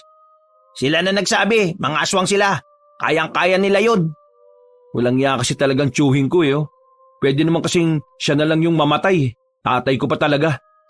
Sabi nga nila, di ba? Matagal mamatay kapag masamang damo. Oh, ayan na pala sila. Mabilis na nakalapit sa kanila si Mang Andres at Amaya. Nakahinga ang magkaibigan na mapansing hindi naman sugatan ng dalawa. Napunta na namin sila sa ibang direksyon. Ang problema natin ngayon, saan naman tayo pupunta? Meron naman akong nadalang pera dito. Kahit tumanap na lang muna tayo ng maupahan sa kabilang baryo. Hindi ba nila tayo mahahanap doon? Sana hindi pre. Wala na tayong choice ngayon eh. Pwede naman tayong lumayo, kaso ang problema, hindi ko alam kung sasapat ng dala ko. Doon na lang tayo sa afford natin. Bukas ng umaga, kapag nagkatsempo, babalik ako sa amin at kukuha ko ng pera para makalipat tayo. Kung ganun magpatuloy na tayo. Hindi pa man sila nakakalayo, ay bigla na lamang silang napalibutan ng mga aswang. Hinihintay lang pala sila ng mga yon na makarating sa nyugan. Agad silang nagdikit-dikit. Nararamdaman na lamang ni Adan ang kaba na muli na namang dumaloy sa kanyang sistema. Ito na ba yun? Ito na ba yung mga aswang? Huwag kayong lalayo sa amin ni Amaya. Kami nang bahala sa inyo. Hindi nagtagal, isang lalaki ang biglang lumabas mula sa kadiliman. Narinig na lamang nila ang tinig ng isang lalaki. Malaki ang boses nito na parabang nasa ilalim ng lupa. Kumusta ka na, Amaya? Kahit liwanag lamang ng buwan ang nagsisilbi nating ilaw. Nagtataka ako kung bakit maganda ka pa rin. Amaya, yan ba yung sinasabi niyong Manoy na may gusto sa'yo? Oo, siya nga. Ang leader ng sama ng mga aswang noon. At sino ka naman para sumingit sa usapan naming dalawa? Ibrahim ang pangalan ko. At ikaw, Manoy ang pangalan mo. Pangalan mo pa lang, tunog supot ni. Para kang Manoy talaga. Ang tabi lang dila mo Bakit? May gusto ka rin ba kay Amaya? Sa mukha at sa payat mong yan, tingin mo karapat dapat ka para sa kanya? Mas pipiliin ko ng maging ganito kaysa maging kamukha mo. Para kang putotoy ng bata na puro balat Hindi mo ako makukuha sa pagganyan-ganyan mo. Gawain lang ng mga duwag ang ginagawa mo. Kaya mabuti pa, manahimik ka na muna dahil hindi ikaw ang gusto kong kausapin. Kundi ikaw, mahal kong Amaya. Ilang beses ko man sasabihin sa'yo na wala akong nararamdaman para sa'yo. Kahit na kailan, hindi ako makakagusto sa'yo. Bakit ba hindi ka nalang pumayag? Nung una naman, alam ko namang gusto mo ako. Dati yon, kasi akala ko matinuyang pag-iisip mo. Pero nang malaman ko kung gaano kahalang ang kaluluwa mo, nawala ng pag-anga ko sa'yo. Takot at diri na lang ang nararamdaman ko sa'yo, Manoy. Kaya kung pwede lang, lumayo ka na sa akin. Manoy, kahit na kailan, hindi mo pwedeng puwersahin ang pag-ibig. Ano mang pag-ibig na hindi bukal sa kalooban ay puro hinagpis ang dulot nito sa bandang lolo. Kaya ikaw, tanggapin mo na lang ang katotohanan na kahit na kailan, hindi kayo magkakatuluyan ng apo ka. Tama si Mang Andres. At kung talagang mahal mo si Amaya, dapat ikaw mismo ang unang nakakaintindi sa kung saan siya masaya. Ay nako, kahit na kailan, wala talaga akong makausap na medyo matalino. Ano bang mahirap intindihin na kapag sinabi kong gusto ko, dapat mapasa akin, ha? Sumenyas na si Manoy sa mga kasama nitong aswang. Kaya sa mga sandaling yon, inihanda na rin nila ang mga sarili nila. Hindi nagtagal, nagsilusob ang mga aswang. Hindi alam ni Adan kung ano ang gagawin niya. Pero nang makita niya si Ibrahim na handa ring lumaban, nilakasan na lamang niya ang kanyang loob. Agad niyang kinuha ang bato na nasa gilid. Bawat lalapit sa kanya na aswang ay inaambahan niya ng pukpok. Palag-palag na to! Kapag nakaligtas kayo sa mga tauhan ko, ibig sabihin lang nun, ako na ang susunod na lalaban sa inyo! Magsisisi ka, Manoy! Magsisisi ka! Bigla na lamang ding nagbago ng anyo si Amaya. Sinabayan naman ito na matandang si Mang Andres. At sa mga pagkakataong ito, nakipagsabayan si Amaya at Mang Andres sa mga masasamang aswang. Habang si Adan at Ibrahim ay nanatili lang sa kanilang kinatatayuan. Naghihintay lamang sila ng kalaban na lalapit sa kanila. Pareho silang namamangha sa ipinapakita ni Mang Andres at Amaya. Hindi makapaniwala magkaibigan na ganun pala talaga kagaling ang maglolo pagdating sa pakikipaglaban. Makalipas lang ang ilang minuto, tila sumusuko na rin ang mga kalaban. Hindi kinakaya ng mga yon ang husay ni Mang Andres at Amaya. Mukhang napagod na yata ang mga bataan mo, Manoy. Ikaw na yata ang gusto nilang lumaban. Anong problema? Hindi mo ba kayang bumaba dyan para harapin kami? O baka naman natatakot ka na kasi nakita mo kung paano kami lumaban? Hindi ito ang tamang panahon para makipaglaban ako sa inyo. Hindi ba tayo tapos? Sus! Mga dahilan mo, Manoy. Akala ko pa naman mas malakas ka na sa apo ko. Hindi pa pala. Hintayin nyo lang ang tamang panahon para sa akin. Sinisiguro kong hindi kayo mananalo kahit na anong gawin nyo. Huwag kang tuwag! Lumabang ka sa akin! Pre, tama na. Mas tamang umatras na muna sila. Ang kailangan natin ngayon ay makapagpahinga at makahanap ng mas ligtas na lugar. Hinayaan na lamang nilang makalis sa mga yon. Nakahinga na rin ng maluwag ang maglolo. Nang masiguro naman nilang wala ng mga aswang, naglakad na rin sila paalis. Tumungo sila sa kalapit na baryo. Nakahanap sila roon ng mapaglilipasan ng gabi. Malit lang naman ang nakuha nilang bahay. Talagang saktong-sakto lang silang apat. Ang mahalaga na lamang sa kanila ay kahit na papaano ay meron silang matataguan. Ang totoo, malakas si Manoy. Kung malakas siya, bakit siya umatras? Umatras siya dahil alam niya sa puntong ito. Hindi niya kami kaya. Pero malakas talaga siya. Hindi lang namin alam ni Amaya kung bakit parang bigla na lamang siyang humina. Dapat pala kanina, pinaslang na natin siya para hindi na siya lumakas pa. Hindi mo naintindihan, Ibrahim. Kaya namin siya hinayaan makaalis dahil mas mahabang resistensya ni Manoy kaysa sa amin. Kahit na mas malakas kami sa kanya ngayon, hindi namin may tatanggi na maliksi siya. Walang silbi ang lakas namin kung mas mabilis siya. Sa labanan, palaging mahalaga ang pagiging mabilis at pagiging malakas. Kung isa lang ang meron ka nito, hindi ka dapat sumalang sa isang laban. Sa ngayon, naiintindihan ko na. Pasensya na. Nadadala lang ako ng emosyon ko. Ayos lang yun, pre. Ang malaga, naroon yung tapang mo para labanan ng mga aswang. Sa ngayon nalilito ako. Sino ba ang dapat nating unahin? Si Manoy ba o si Kapitan? Tingin ko, mas kailangan nating unahin ng mga aswang. Mas sila ang may kakayahang makalapit sa atin eh. Adan, pre, tingin ko kailangan na rin nating makapalag sa mga aswang na yon. Sinasabi mo bang mag-practice tayo? Mismo! Pero paano naman ang negosyo ninyo? Sino magpapatakbo nun habang wala kayo? Wala na munang negosyo. Mas mahalaga ang kaligtasan nating lahat. Buhay ang nakataya dito eh. Tumango na lamang sila sa sinabi ni Adan. Mga ilang sandali lang, sinubukan na rin nilang makatulog. Kinaumagahan, nagising na lang si Adan at Ibrahim dahil sa sikat ng araw na tumatagos sa mga butas sa bintana. Naabutan nilang gising na rin ang maglolo. Binantayan sila ng dalawa. Oh, bakit hindi kayo natulog? Sa aming mga aswang, kaya naming manatiling mulat ng 1 linggo. Kaya wala kayong dapat na alalahanin. Binantayan namin kayo. Naku, maraming salamat ah. Nung umagang yon, inihanda na ni Adan ang kanyang sarili. Kailangan kasi nilang bumalik sa baryo para makakuha ng pera. Dakong 7:00, umalis sila ng bahay na inuupahan nila. Hinanda na nila ang kanilang sarili para sa pagbabalik sa kanilang baryo. Mga bandang 8:00 ng umaga, nakabalik na rin sila sa kanilang baryo. Nakatakip ng tela ang kalahati ng kanilang muka. Naganap sila ng madadaanan. Mabuti na lang ay meron silang nasuotan na iskinita na kung saan ay wala na ring napapadpad doon. Noong mga sandaling yon, kakaunti na lang din ang tao sa labas kaya agad din naman silang nakarating sa bahay ni Adan. Bukas ang bintana sa likuran. Kaya agad naman silang pumasok sa loob.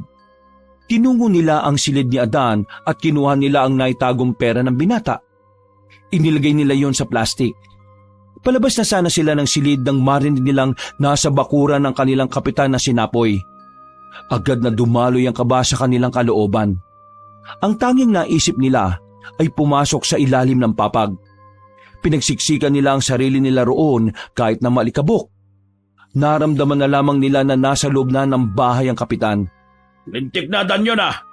Hindi talaga bumalik dito. Kahit na nakakasingot na sila ng alikabok, hindi pa rin sila lumilika ng kahit na anong ingay. Batid nilang mapapahamak sila sa oras na malaman ni Mang Napoy na naroroon sila.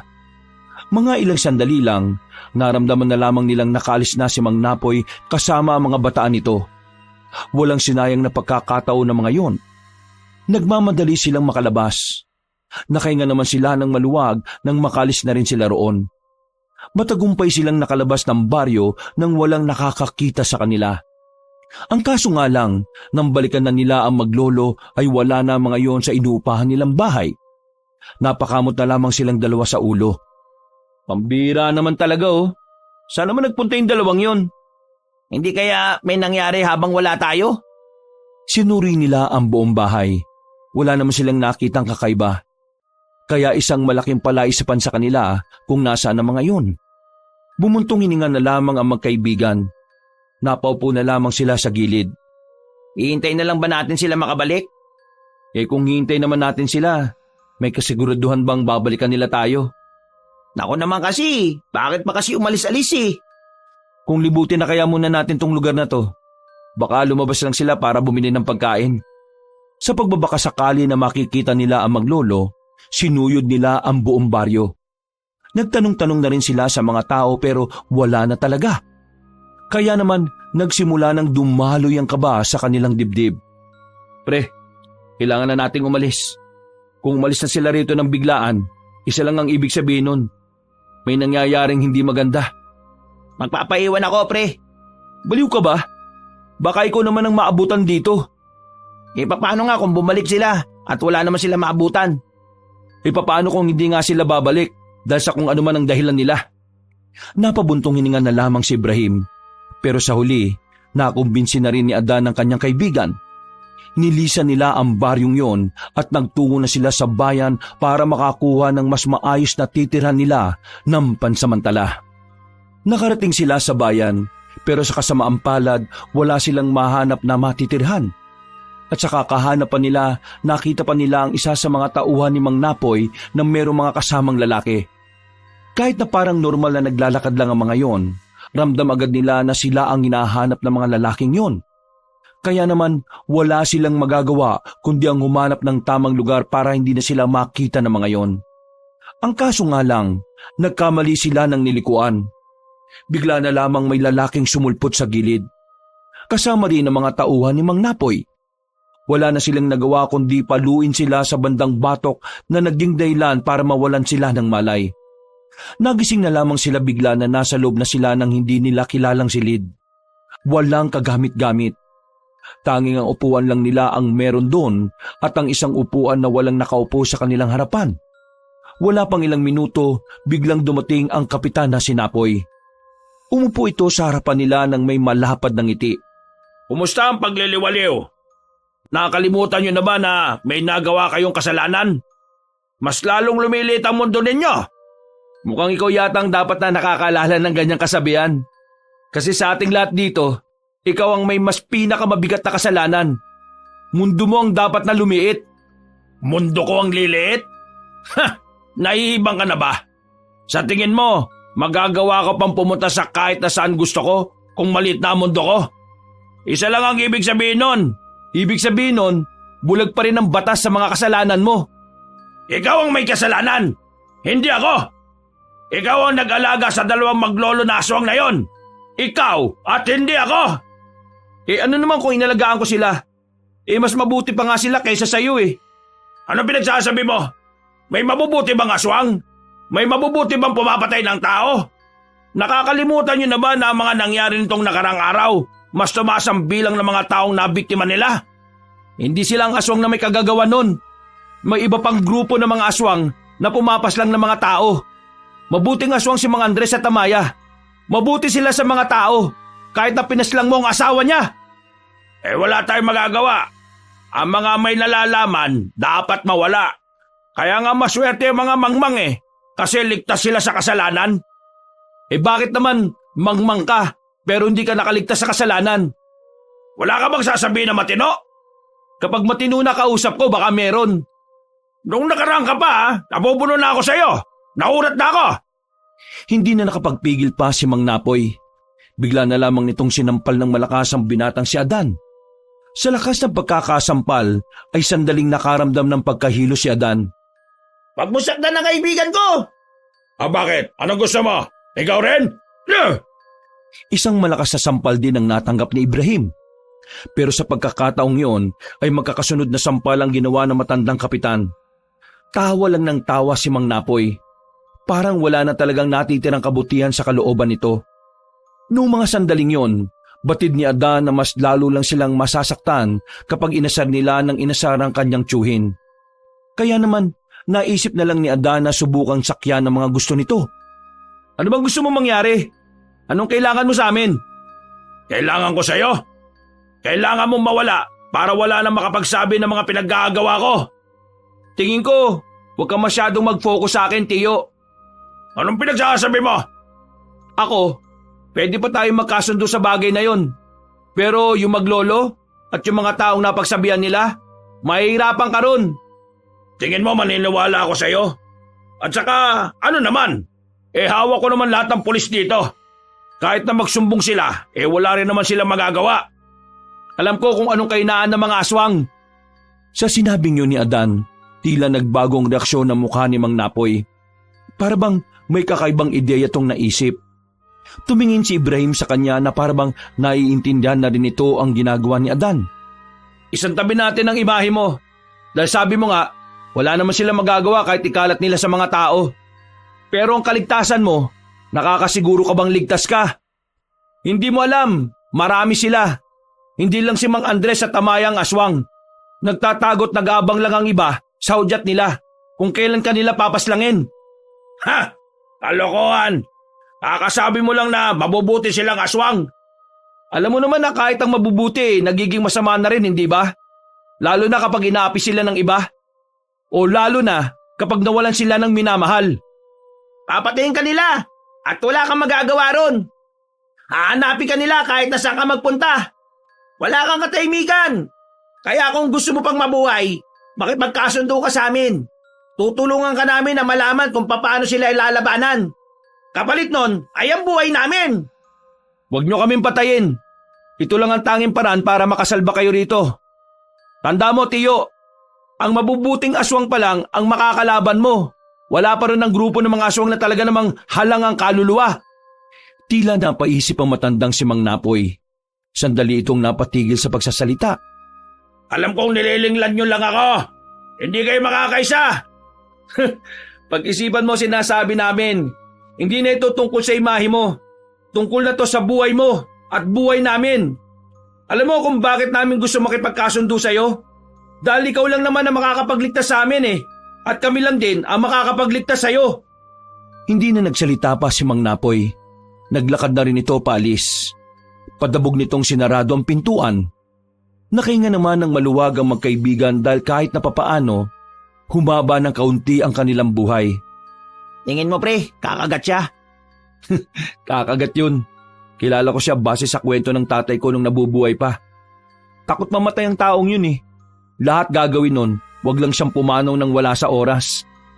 Wala pang 5 minuto, biglang bumalik sa loob ang tiyuhin ni Adan. Napangiti na lang ang dalawang binata dahil alam na nila ang susunod na mangyayari. Sige, atatakasin ko kayo, pero sa isang kondisyon. Anong kondisyon? Kailangan niyong ituro sa amin kung nasaan ang mag-ama. Papatayin namin siya ngayong gabi. Nagkatinginan si Adan at Ibrahim noong mga sandaling yon. Hindi sila nagdalawang isip na pumayag sa gusto ng mga yon. Sige, papalagan namin ang kondisyon mo. Bakit hindi man lang kayo nagdalawang isip? Akala ko ba maalaga sila sa inyo? Totoong mahalaga sila sa amin, pero sila, kaya nila ang sarili nila dahil mga aswang sila Kami ni Ibrahim, tao lang kami, wala kami magagawa. Kaya mas uunahin na muna namin ngayon ang sarili naming buhay. Wala na akong pakialam sa mga dahilan ninyo. Ang mahalaga na lang sa akin ay ituro nyo kung nasaan ang maglolong yon. Mga tinig sila sa lalamunan ko na kailangan ko nang mawala. Kayong dalawa, subukan nyo lang na traidorin ako. Hindi ako magdadalawang isip na batay kayo sa kinatatayuan nyo. Gawin mo kung anong gusto mong gawin. Ikaw ang bahala. Mga ilang sandali lang, tinanggal na rin ang pagkakagapos nila. Pero hawak-hawak pa rin sila ng mga tao ng kapitan. Sa gabing yun, inihanda na ni Mang Napoy ang kanyang mga kasama. Dala-dala nila ang 2 binata nang lumabas na sila ng kanilang baryo. Nang nasa kagubatan na sila, sinimulan na ng dalawang binata ang pagpapanggap na alam nila kung nasaan na maglolo. Siguraduhin nyo lang na tama ang tinuturo nyo, ha? Dahil kung hindi, itong mga nakatutok na baril sa inyo, bigla na lang puputok to. Noong mga sandaling yon, kabado pa rin si Adan. Para kasing hindi pa rin sila malaya. Parang mga bihag pa rin sila. Saka lamang napagtanto ni Adan at Ibrahim na parang naisan sila ng kapitan. Ipinagdasal na lamang nila na sana may mangyaring kakaiba ng mga sandaling yon. Nang nasa kalagitnaan na sila ng gubat, biglang nakaramdam sila ng mga kaluskos sa paligid. Naalarma na ang mga kasama nila. Nagkaroon na kagad sila ng kutob na baka mga aswang na yon. Anong ibig sabihin nito, Adan? Ipapahamak niyo ba kami?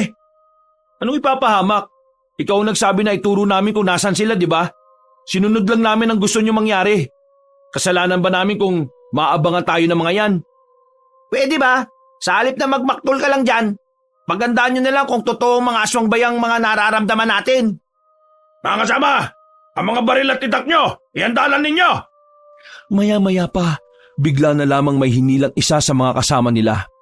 At dahil dito, nagsimula na rin ang kaguluhan. Putukan doon, putukan dito.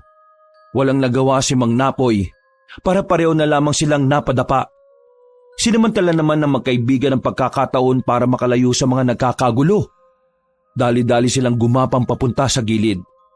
Nang makapagtago na sila, sa kanila nakita na lumalabas na rin ang lalaking si Manoy. Tingnan mo nga naman, kung sinuswerte ka, ang daming pagkain ngayong gabi. Noong mga sandaling yun, isa-isa nang nalalaga sa mga kasamahan ni Mang Napoy. Masyadong maliliksi ang mga aswang. Sa sobrang bilis, kalaunan ay napabagsak na rin ng mga aswang ang mga armadong lalaki. Kaya naman, kinabahan na rin si Adan at Ibrahim. Tinakpan nila ang kanilang bibig para hindi sila marinig ng mga yon. Ayaw lumabas ng pinakamamahal kong si Amaya. Pero alam kong lalabas din sila kapag inatake na natin ang mga tao sa baryo. Mangingibabaw ang kanilang kabutihan! Matapos pulbusin ng mga aswang ang mga armadong lalaki, umalis na rin ang mga yon. Patungo na ang mga yon sa baryo nila para maghasik ng lagim. Nang masiguro nilang nakalis na ang mga yon, lumabas na rin sila ng kanilang pinagtataguan. Anong gagawin mo dyan? Kailangan natin ng mga baril na to. Kailangan natin to para labanan ng mga aswang. Bumalik na tayo sa atin. Tayo lang makakapagligtas sa mga kalugar natin. Kahit na medyo kinakabahan, nilakasan na lamang nila ang loob nila. Kailangan nilang maging matatag sa mga sandaling yon dahil na rin sa pagmamahal nila sa kanilang lugar. Kahit na sira-sira na rin ang kanilang imahe sa mga taga roon, mas pinili pa rin nilang magmalasakit sa mga yon. Bumalik sila sa baryo nila. Pagdating nila roon, nagkakagulo na ang mga tao. Nagtatakbuhan ng iba. Nag-iiyakan. May mga nakabulagta na. Kaya naman, hindi na rin nagsayang ng pagkakataon ng magkaibigan. Pinagbababaril nila ang mga aswang na nakikita nila. Nagiging epektibo naman ang ginagamit nilang armas. Pero mabibilis talaga ang ibang aswang kaya medyo nahihirapan din silang patamaan ng mga yon. Maya-maya pa, bigla nang lumitaw ang lalaking si Manoy nang makitang mangilan-ngilan na lang ang tauhan nito. Kakaunti na lang sila. Kakayanin natin to. Si Manoy! Bilib din naman ako sa katapangan ninyong dalawa. Kahit wala naman kayong ibang kayang gawin kundi ang humawak ng baril, ay hindi man lang kayo nagdalawang isip na labanan ako. Hindi namin naayaan na idamay mo mga taong wala namang kinalaman sa pansarili mong interes. Wala eh. Hindi lumalabas si Amaya. Baka kapag pinagpapatay ko ang mga tao rito, saka lang siya lumitaw. Hindi na nagsayang ng pagkakataon si Adan. Pinagbababaril niya ang pinuno ng mga aswang na si Manoy. Pero nakailag yon sa kanila. Hindi na nila namalayan kung saan-saan nagpupunta ang lalaki. Higit na mas maliksito kumpara sa ibang aswang na napas lang nila. Pre, napakabilis niya. Focus lang! Paputukan lang ng paputukan! Pero sa mga sumunod na sandali, nagulat na lamang sila nang biglang nasa likuran na nila si Manoy. Madaling naagaw sa kanila ang hawak nilang armas. Pinalo yun sa kanila at saka unang binugbog si Adan. Pinagsusuntok nito si Adan sa kahit saang parte ng katawan nito. Pagkatapos naman ay pinagbuntungan naman ito si Ibrahim. Ikaw ang karibal ko kay Amaya, hindi ba? Ngayon, ipapatikim ko sa iyo ang hirap para magsisi ka na ngayong ginusto mo siya. Hinawakan nito si Ibrahim sa muka. Itinaas yun sa ere. Dinampot ni Manoy ang sanga sa gilid at saka pinutol. Itatarak na sana ni Manoy ang dulo ng sanga kay Ibrahim pero biglang may dumating. Ikinagulat nilang lahat ang nasa gilid na ni Manoy ang dalagang si Amaya. Kinalmot ng dalagang lalaking si Manoy. At dahil dito, nabitiwan na nito si Ibrahim. Bigla ring dumating si Mang Andres. Kinalmot din ito ang lalaki sa bandang muka. Napadistansya si Manoy. Nanlalaki ang mga mata dahil sa pagkabigla.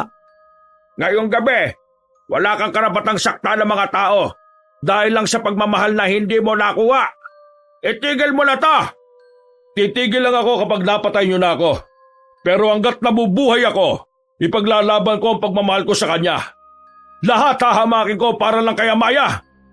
Kung ganyan ka pa rin, mapipilitan kaming paslangin ka. Amaya, huwag mong subukan makipagsakitan sa akin. Ayaw kong makalimutan ang pagmamahal ko. Ha? Hindi na pinatapos pa ni Amaya ang sinasabi ni Manoy. Agad na itong lumundag ng mataas. At nang makalapit na ito kay Manoy, ay kinagat niya agad yon sa leeg. Natapyas ang leeg ng binatang aswang.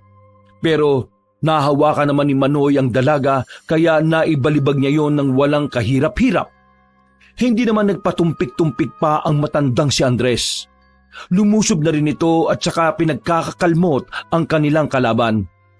Pero sadyang matigas talaga ang katawan ng lalaking si Manoy kahit na nagalusan na nito ng marami. Hindi pa rin nila yon mapabagsak. Mang Andres, wala bang kahinaan ng isang yan? Hindi ko rin alam kaya ang gagawin na lang natin. Pilitin nating matalo siya sa abot ng ating makakaya. Pinilit makatayo ni Adan para makatulong sa maglolo. Sabay-sabay silang lumusob sa mga sandaling yon. Pero nagulat na lamang silang tatlo nang biglang lumakas ang lalaking si Manoy. Tumilapon si Mang Andres nang mahawakan ito sa damit. Si Amaya naman ay inilagan lang nito. Habang si Adan naman ay kinalmot na rin ni Manoy sa katawan. Agad na napatras ang lalaking si Adan. Ramdam na ramdam niya ang hapdi sa kanyang katawan. Samantala, hindi naman tinigilan ni Manoy ang matandang si Mang Andres. Binugbog din ito ang matanda hanggang sa hindi na rin ito makatayo. Nang wala na itong mapagbuntungan, binalikan ito si Adan. Buti na lamang ay nakalapit na uli si Amaya. Tingnan mo ang nangyayari sa mga taong maalaga sa iyo. Kung hindi ka sasama sa akin, masasaktan lang sila at pwede rin silang mamatay. Itigil mo na ito. Wala itong magandang may dudulot sa iyo. Magsisisi ka lang sa bandang uli. Wala akong pakialam. Kagaya ng sinabi ko, itataya ko ang lahat ng makakaya ko. Kaya kung gusto mo pang mabuhay ang mga kasama mo, sumama ka na sa akin. Huwag ka nang magmatigas pa. Huwag kang makinig sa kanya, Amaya. Nililin lang ka lang niya. Manahimik ka! Usapan ng dalawang nagmamahalan to. Ikaw lang ang nagmamahal. Magising ka nga sa katotohanan. Naggalit si Manoy sa narinig. Kaya naman sa halip na kumalma ay parang nagwawala na naman ito. Muli itong umatake. Pero sa pagkakataon namang ito ay si Amaya na ang humarap sa lalaki. Umalis ka dyan! Papatay ko lalaking yan! Sasama na ako sa iyo. Natigilan si Manoy. Tila nawala agad ang galit nito nang marinig ang mga salitang yon. Tiningnan ni Adan ang babaeng si Amaya. Kita niyang parang sincero ang sinabi nito. Anong sinabi mo? Sasama na ako sa iyo. Huwag mo lang silang sasaktan. Paano ako makakasiguro na totoo ang sinasabi mo at hindi mo ako nililinlang? Gawin mo sa akin kung ano ang gusto mo. Sigurado ka ba sa sinasabi mo? Paano kung sabihin ko sa iyong gusto kitang halikan?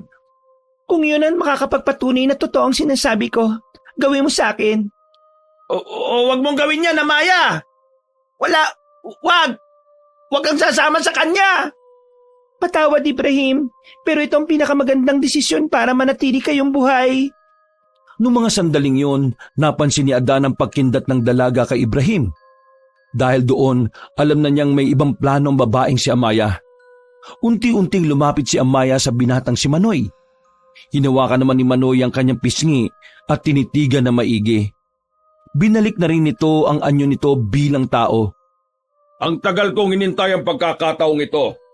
Kaya naman, hindi ko nasasayangin ang pagkakataong ito, Amaya. Marahang inilapit ni Manoy ang kanyang muka. Nang kakaunting distansya na lang ang layo nila sa isa't isa, agad nang dinukot ni Amaya ang punyal sa kanyang likuran. Mabilis niya itong itinarak sa dibdib ni Manoy. Nanlalaki ang mga mata ni Manoy. Hindi to makapaniwala na nagawa siyang linlangin ng dalaga. Pasensya ka na, Manoy, pero kahit na kailan, hindi ako sasama sa iyo. Masyado ka ng bulag sa pagmamahal na ikaw lang ang nakakaramdam. Kaya sobrang dali mo lang linlangin ngayon. Wala kang puso! Wala kang puso, Amaya! Paano mo nagawang paglaruan at lokohin ang sincero kong pagmamahal? Hindi! Hindi ko pwede! Hindi ako mamamatay ng kalito! Manoy, ipahinga mo na ang kasamaan mo. Sana sa kabilang buhay, matutunan mo ang pag-ibig ay hindi pinipilit. Napailing si Manoy pero maya-maya lang ay bigla na lamang itong sumuka ng maraming dugo. Sunod-sunod ang ubo nito at agad na rin bumagsak sa lapag. Nakahinga na rin sila ng maluwag ng mga sandaling yon. Agad naman nilang inasikaso si Mang Andres at si Ibrahim. Totoo bang wala na kalaban natin? Meron pa tayong isang kalaban, Lo. Si Tiyo, siya na lang ang natitirang kalaban na dapat magbayad sa mga kasalanan niya. Kinabukasan, nagkakagulo ang mga tao. Sinisisi ng mga yon si Mang Napoy sa pagkamatay ng mga asawa nilang lalaki na isinama sa gubat at napatay ng mga aswang. May ilan na ring residente ang naglakas ng loob na ireklamo ang matandang kapitan sa mas mataas na kinaukulan. At dahil doon, naungkat na rin ang lahat ng nagawa nitong kalokohan. Ibang pulis ang humuli sa kanya. Mga pulis na hindi niya magawang suhulan o bayaran. Bitiwan niyo ako! Wala akong kasalanan! Mabubulo ka na sa kulungan para pagbayaran ng mga kasamaan mo, Tiyo. Kinaladkad na ng mga pulis sa matandang sinapoy. At sa pagkakakulong nito, tuluyan ang naging bakante ang posisyon ng kapitan sa kanilang lugar. Sa wakas, nakamit na rin na maglolo ang hustisya para sa kanilang minamahal. Natalo na rin nila ang masasamang aswang na laging nanggugulo sa kanila. Samantala, sinimulan na rin nilang mamuhay ng payapa. At sa paglipas ng mga taon, si Mang Andres at Amaya na rin ang naging kasama nila sa pagpapatakbo ng negosyo. Sa lahat ng naranasan ni Adan, masasabi niyang parte yun ng biyaya ng Diyos sa kanya. Dahil kung hindi nangyari ang mga kababalaghan sa kanilang baryo, hindi niya matututunan kung papaano maging matatag sa mga sitwasyong parang wala ng pag-asa. Sa ngayon, tuloy-tuloy ang produksyon ng kanilang negosyo. At kahit na magkakaiba ang kanilang pinagmulan, magkakasama nilang tinatahak ang panibagong kabanata ng kanilang buhay. Wakas.